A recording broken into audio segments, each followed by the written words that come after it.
The hurricane did not arrive like a visitor. It arrived like an enemy. The sky over the coast turned a sick green, heavy and angry. Wind screamed through broken streets, ripping signs from walls and tearing roofs like paper. Rain fell sideways, sharp and endless, stinging skin and blinding eyes. Sirens cried once, then vanished under the roar. Ethan Cole was running. He was not running to be brave. He was not running to save anyone. He was running because the water was rising, the wind was hunting, and fear had wrapped its cold hands around his chest. His boots splashed through flooded streets. Cars floated, crashing into each other like dead animals. Power lines sparked and fell.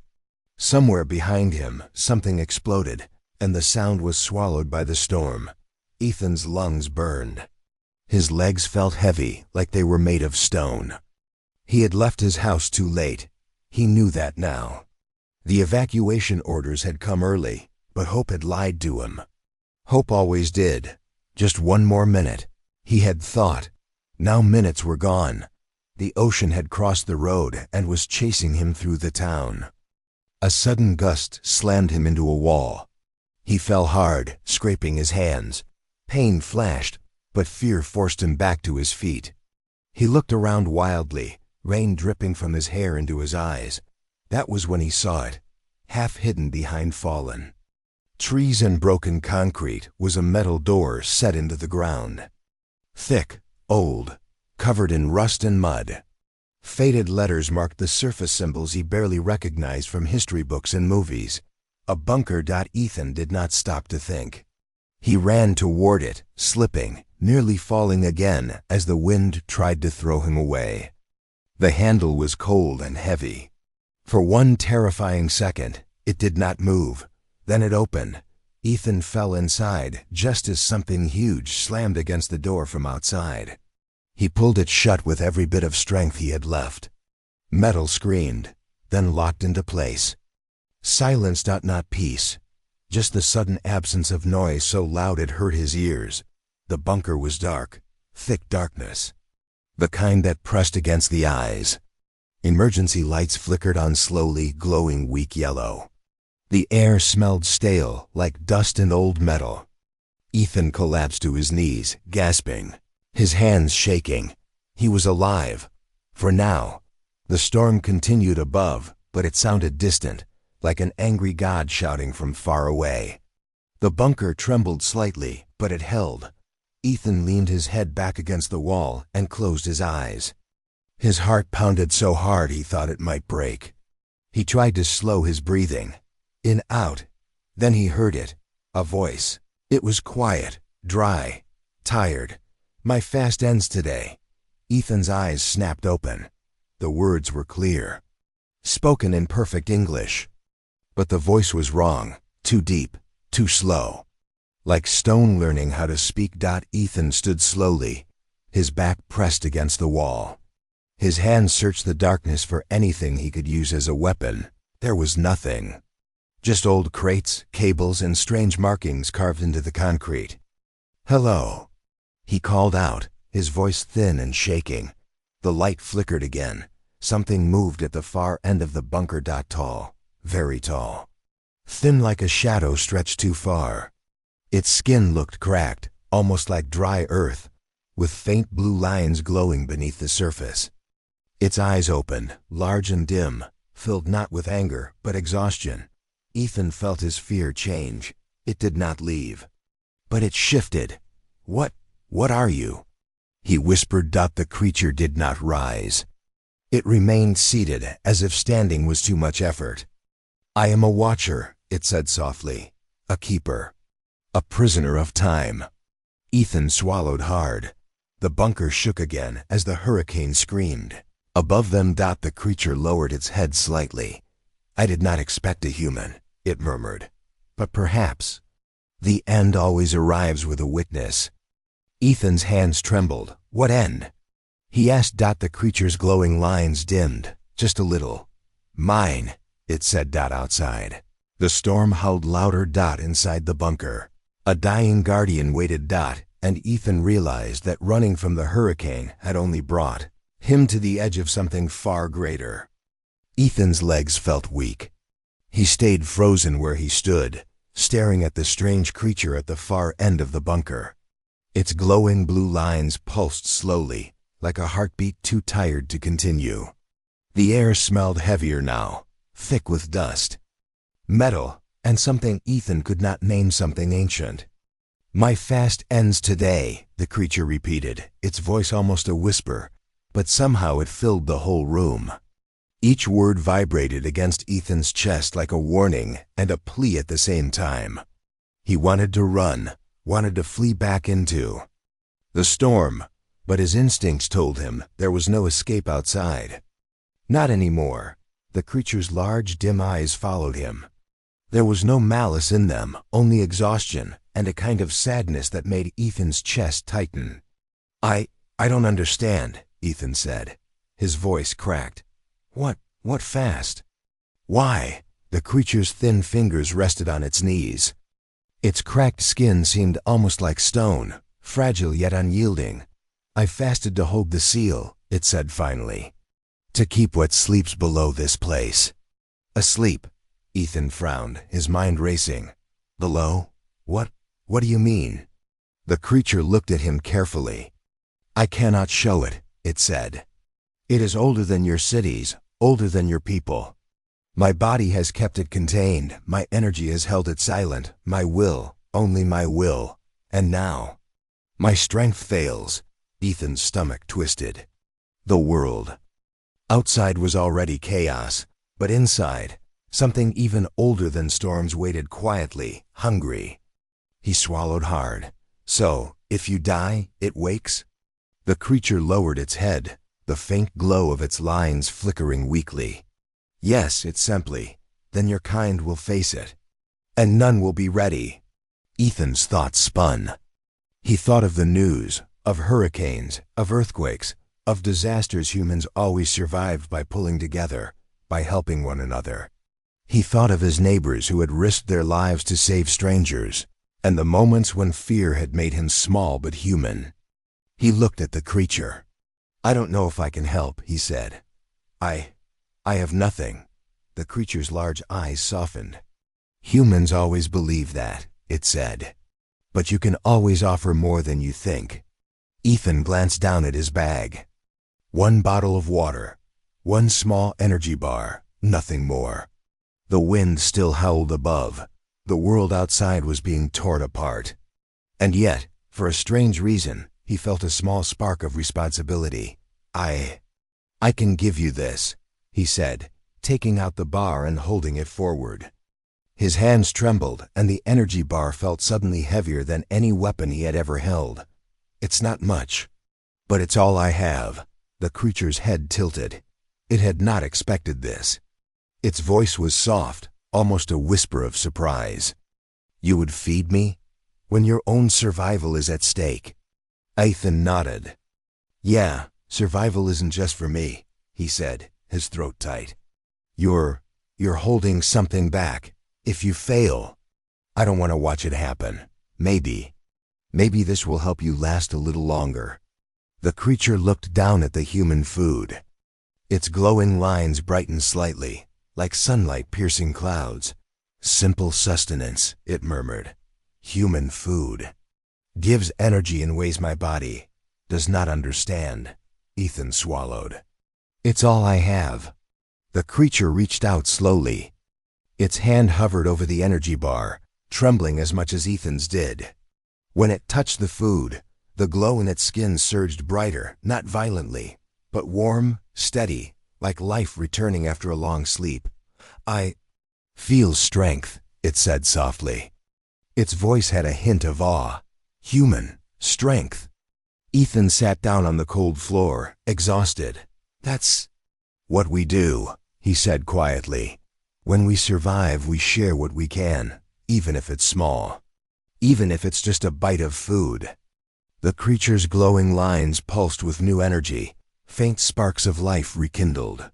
Its eyes met Ethan's, and in them, he saw something he did not expect: trust. And hope. For the first time, the bunker felt less like a trap and more like a shelter. Outside, the storm still raged, wild and untamed. Inside, in the darkness, two very different beings shared the smallest act of courage, giving what little they had to someone else. The creature whispered again, quieter than before. "Perhaps your kind is not as fragile as I believed." Ethan smiled faintly, tired but alive. "Yeah," he said. "We're stubborn that way." Above them, the hurricane continued to roar. But in that small underground bunker, something ancient had found a spark of life, human life, and it was enough to push back the darkness, if only for a little while. Ethan watched the creature eat slowly, savoring the tiny energy bar and the water he had given. Every bite seemed to pull strength back into its frail body. Its glowing blue lines brightened gradually, pulsing steadily like a heartbeat returning after a long, endless sleep. Ethan sat back against the cold concrete wall, exhausted, wet, and shaking. But a strange calm had settled over him.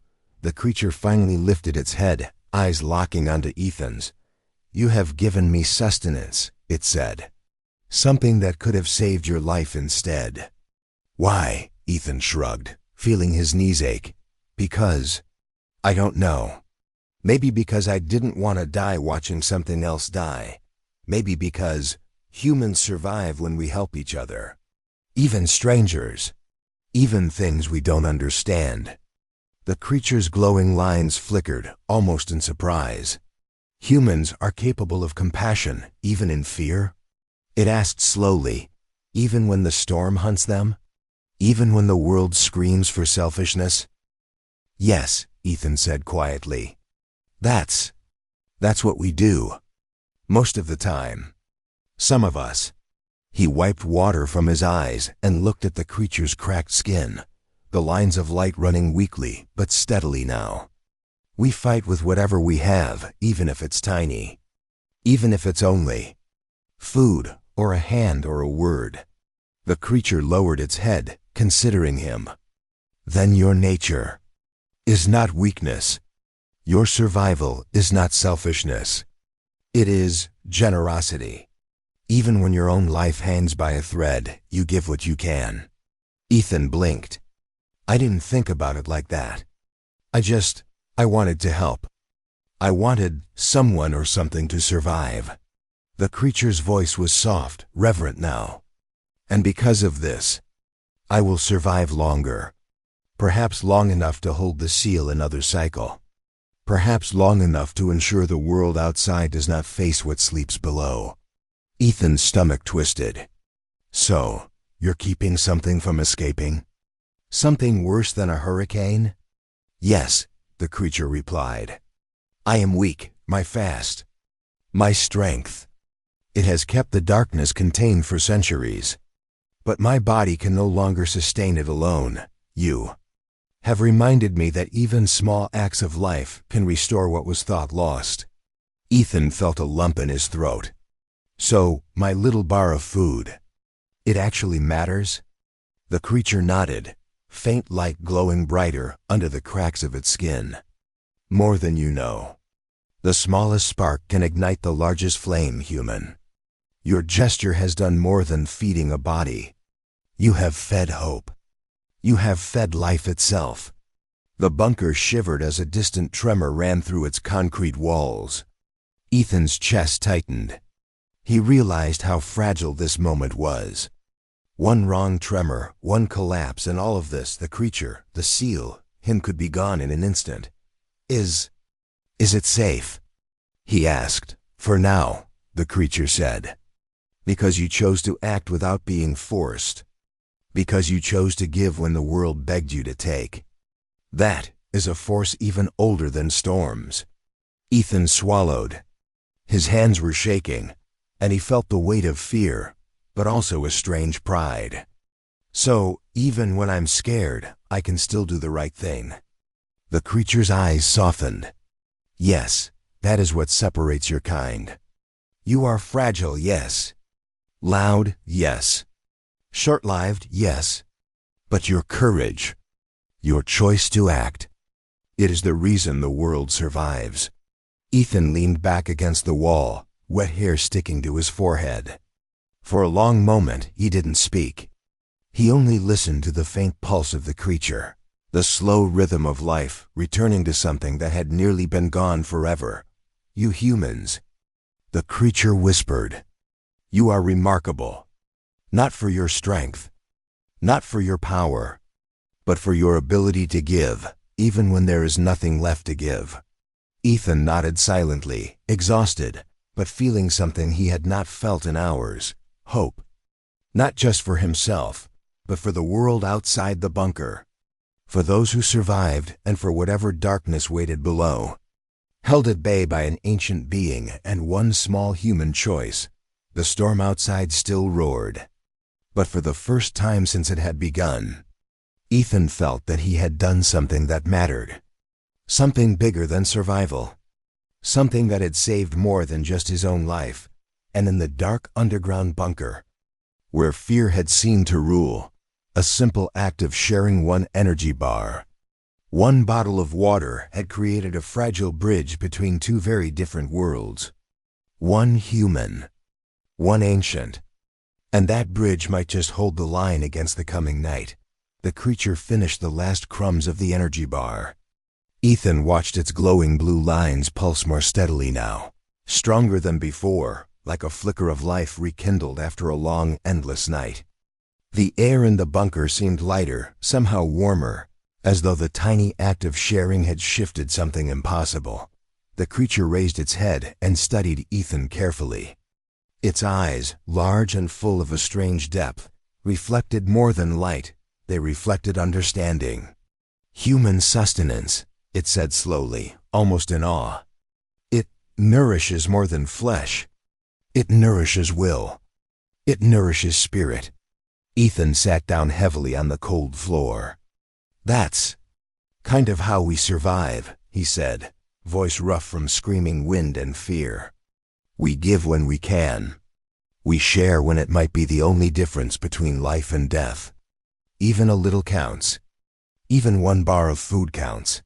The creature's fingers twitched slightly, brushing against the concrete floor. You offered something you did not need to give, it said. Even when your own life was in danger. That is strength beyond comprehension. Ethan shivered. Maybe humans only survive because we stick together. Because we act even when it doesn't make sense. We act because we have to. Because giving is stronger than fear. The creature's glowing lines flared brighter. Fear has been my companion for centuries, it admitted.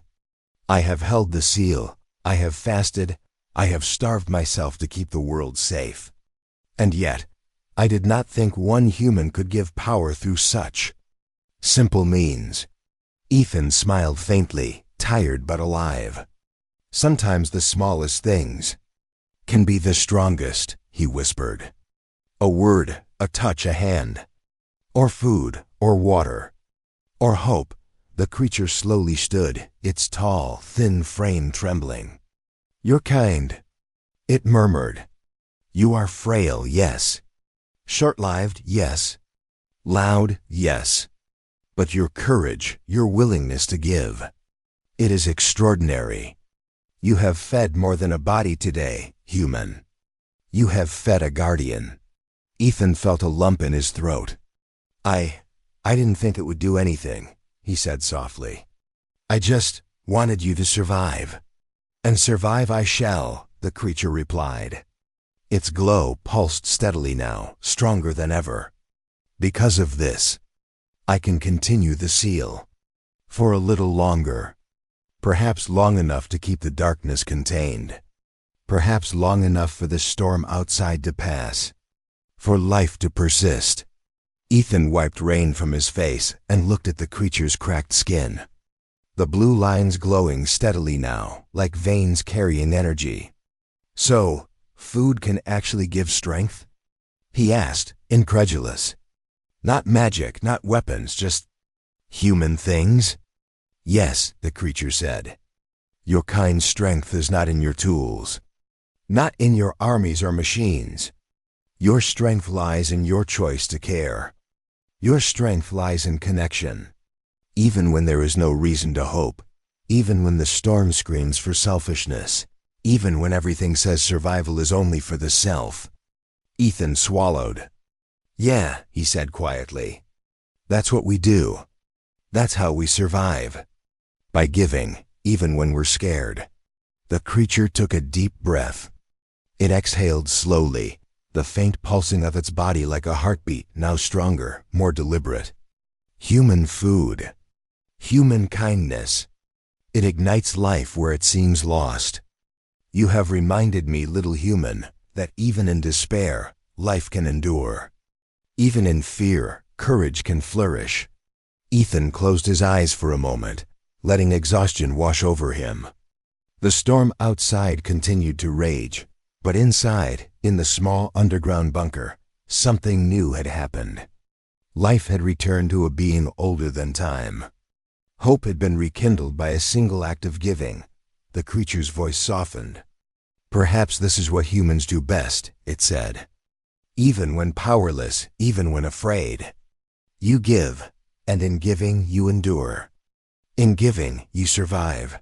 Ethan opened his eyes and looked at the creature, feeling something swell inside his chest, a mix of pride, relief, and awe. Yeah, he whispered. We survive.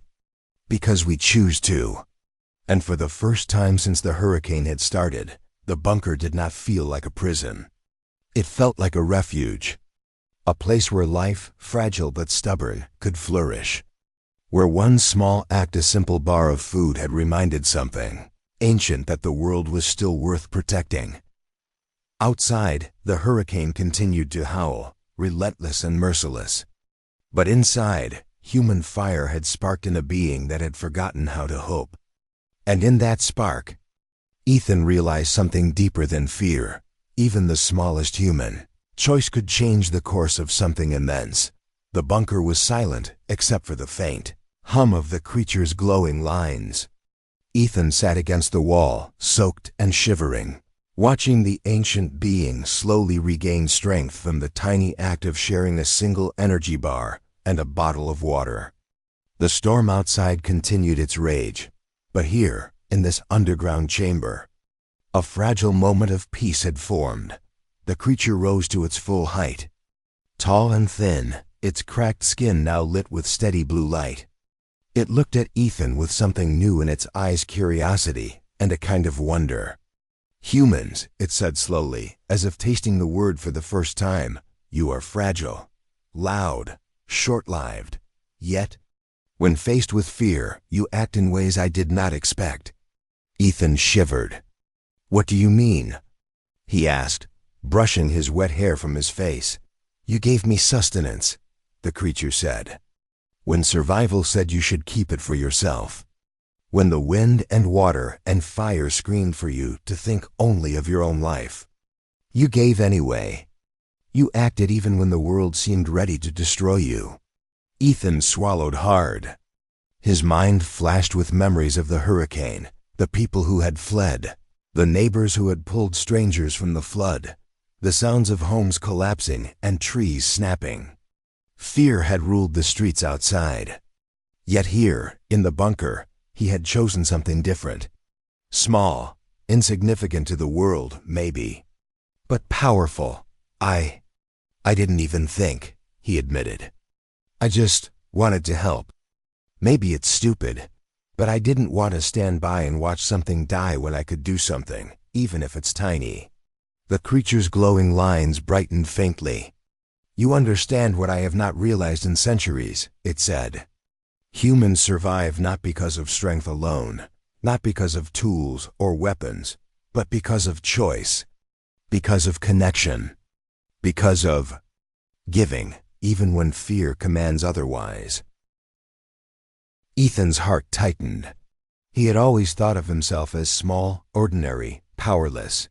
But hearing the creature speak, seeing its eyes large, tired, yet alive, he understood that his choice mattered.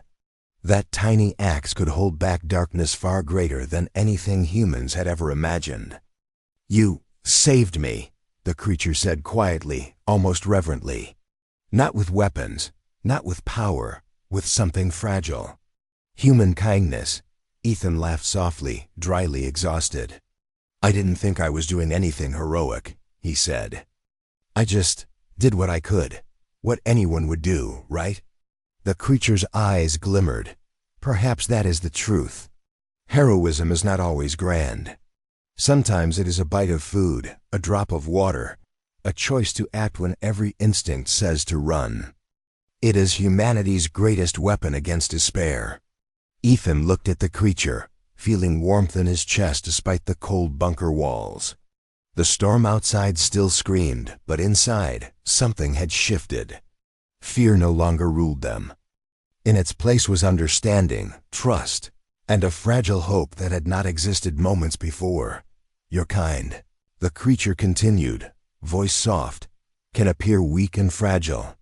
But in moments of crisis, your choices create ripples that endure longer than storms, longer than time. You act not because you are strong, but because you care. That is remarkable. Ethan nodded slowly, letting the weight of his fear melt into quiet pride. Yeah, he said softly. Maybe that's why humans survive. Because even when everything is against us, we do something. We act, we give. The creature studied him for a long moment. You remind me that even the smallest being can change the course of events, it said. Your gift, your choice, has renewed my purpose. My fast will end today, yes, but because of your act, the darkness remains contained. For now, for another day. Ethan's eyes widened. I did that? You did, the creature confirmed. Its glowing lines pulsed steadily, brighter than before. You reminded me that fear is not the end. That courage is not measured by size, or power, or knowledge. It is measured by the choice to give what one can, even when the world demands selfishness. Ethan looked at the glowing being, exhausted but alive, and realized something that terrified him and comforted him at once. The world outside could destroy homes, cities, even lives, but there was a force older and deeper than storms. It was fragile, fleeting, and human, but it was strong enough to hold back darkness far older than hurricanes. And in that quiet underground bunker, with the storm screaming outside, Ethan understood what humans did when they were afraid. They acted. They gave. They survived, not because they were invincible, not because they were unafraid, but because they refused to let fear decide the outcome. Hours passed, but inside the bunker, time felt strange, stretched and heavy, like the air itself remembered centuries. Ethan had stayed close to the creature, watching its glowing lines pulse steadily, its body no longer trembling with weakness. The storm outside had begun to calm, its violent wails fading into a low, distant roar. Yet inside, a quiet tension remained, the kind that comes when one knows something fragile has survived against impossible odds. Ethan had not moved far from where he had first offered the energy bar. His clothes were soaked, his body shivering, but he no longer felt pure fear. He felt something else, awe, gratitude, and a strange connection to this being who had lived longer than history, and yet, somehow, now depended on him, even for the smallest act. Finally, a faint rumble echoed through the concrete walls. The door of the bunker groaned, metal scraping metal. Sunlight spilled slowly through the entrance, cutting across the damp floor. Ethan blinked, shielding his eyes from the sudden brightness. Outside, the world looked broken, flooded streets, fallen trees, scattered debris, but alive. Survivors moved slowly through the chaos, helping one another, carrying children, lifting fallen neighbors, a quiet defiance against the storm's destruction. He turned back to the creature. Its body had changed. The blue lines glowed brighter than ever, steady and strong, no longer flickering. But its form was lighter now, less solid, almost translucent. The air around it felt warmer, calmer, as if the storm's energy had been absorbed into it. Are you dying? Ethan asked softly, a lump forming in his throat. No, the creature said, its voice gentle, almost musical.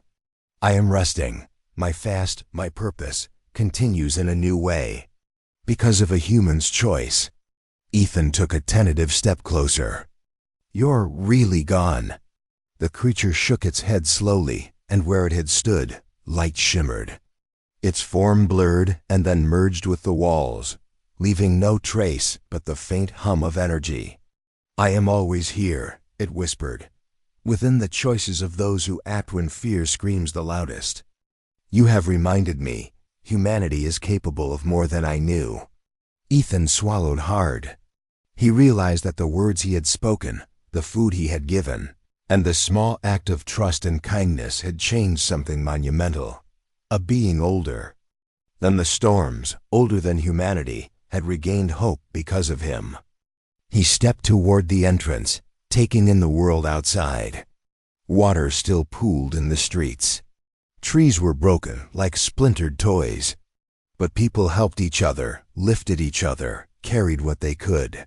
Small fires of human determination burned in the midst of disaster.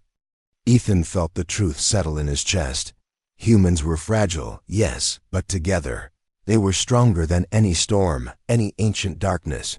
The creature's voice came again, soft and fading, from somewhere beneath the walls. From the air, from the pulse of the bunker itself. "Tell them. Tell your kind. That when the universe was hungry, when darkness was ready to rise, a human fed it.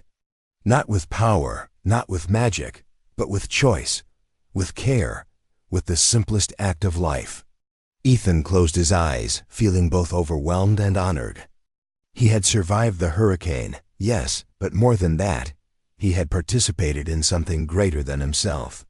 Something that would endure beyond fear, beyond storms, beyond what he could even imagine. The storm's roar outside diminished further. Birds began to sing again in the distance. Humans walked slowly through the wreckage, helping one another rebuild, refusing to let nature's fury erase their lives. And deep beneath their feet, the ancient being rested, its strength restored. Its purpose carried forward through the quiet courage of a single human. Ethan stepped into the sunlight.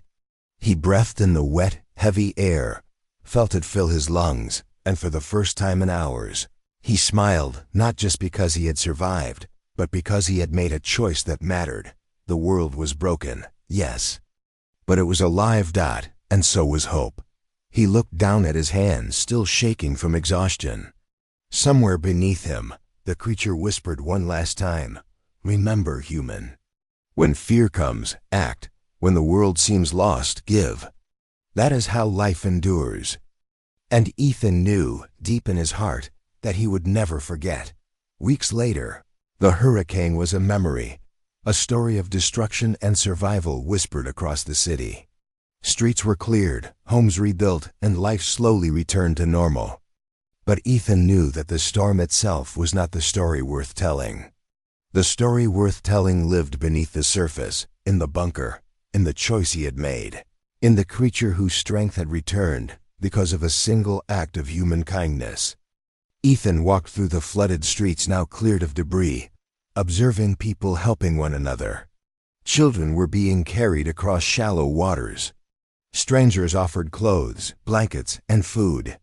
He saw small acts everywhere, hands reaching out, smiles shared in the middle of chaos, the silent courage of ordinary people refusing to give up.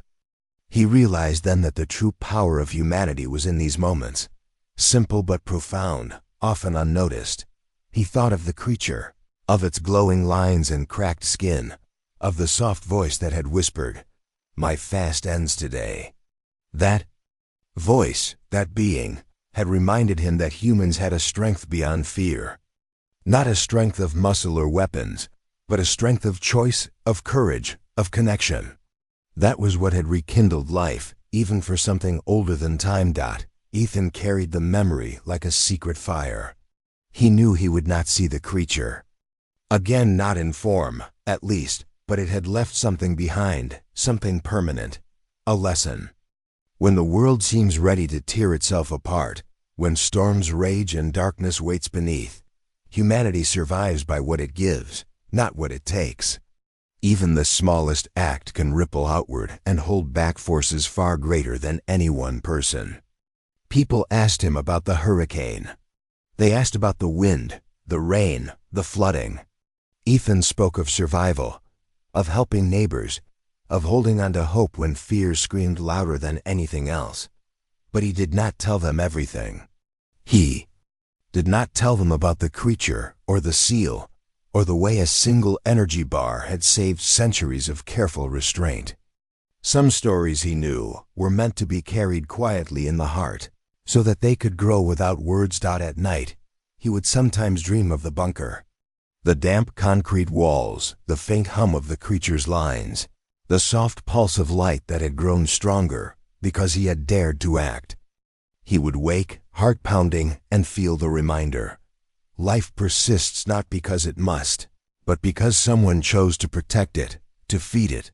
And in those dreams, he could hear the soft, fading whisper, "Tell your kind. When fear comes, give." That is how life endures. It was a lesson he carried into every part of his life, from strangers on the street to family in his home, from the smallest kindness to the grandest acts of courage. Humanity's power, he realized, was coup.